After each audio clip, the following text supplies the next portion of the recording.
Assalamualaikum warahmatullahi wabarakatuh. Pada kesempatan kali ini saya akan menjelaskan tentang pengobatan rasional.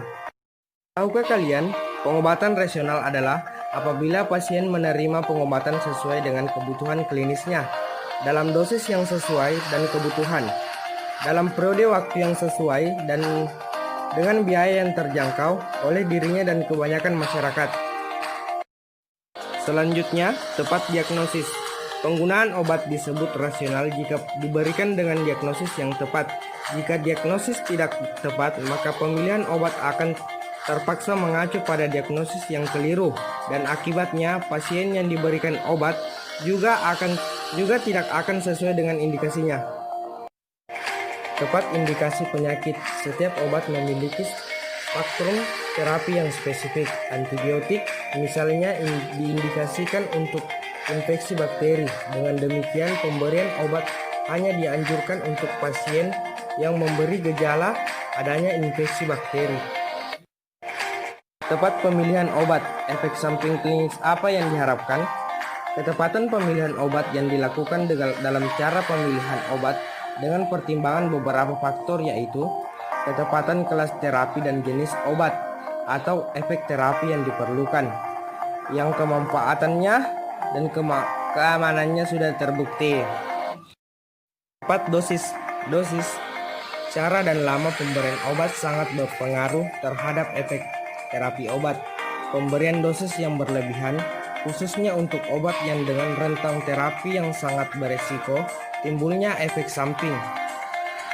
Sebaliknya, jika dosis terlalu kecil, tidak akan menjamin tercapainya kadar terapi yang diharapkan. Tepat cara pemberian obat. Ketepatan pemilihan obat. Sediaan obat yang diberikan sesuai dengan diagnosa, kondisi pasien dan sifat obat. Contohnya, jika obat masih bisa diberikan melalui peroral atau mulut, maka hindari pemberian melalui parenteral atau suntikan.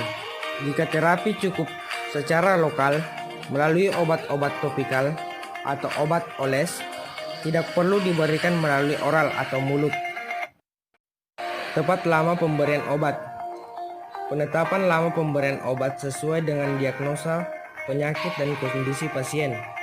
Apakah obat cukup diminum hingga gejala hilang saja, atau obat perlu diminum selama 3 hari, 5 hari, 3 bulan, dan lain-lain. Waspada efek samping obat. Efek samping obat adalah semua efek yang tidak dikehendaki yang membahayakan atau merugikan pasien akibat penggunaan obat yang dapat menimbulkan berbagai dampak dari sisi psikologi dan keberhasilan terapi. Bagaimana cara mencegah munculnya efek samping obat? Yang pertama yaitu baca dosis dan aturan pakai penggunaan obat sesuai dengan tertera di leaflet atau yang diresepkan oleh dokter. Yang kedua yaitu hindari penggunaan berbagai jenis obat yang kombinasi sekaligus dengan jangka yang panjang.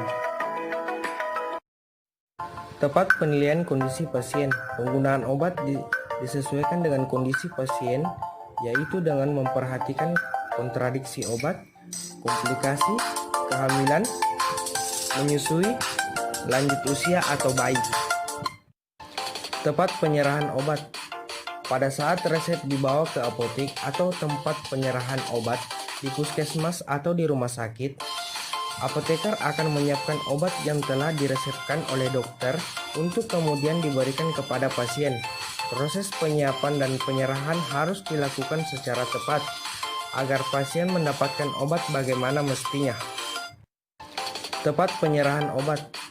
Pada saat resep dibawa ke apotek atau tempat penyerahan obat di puskesmas atau di rumah sakit, apoteker akan menyiapkan obat yang telah diresepkan oleh dokter untuk kemudian diberikan kepada pasien. Proses penyiapan dan penyerahan harus dilakukan secara tepat agar pasien mendapatkan obat bagaimana mestinya.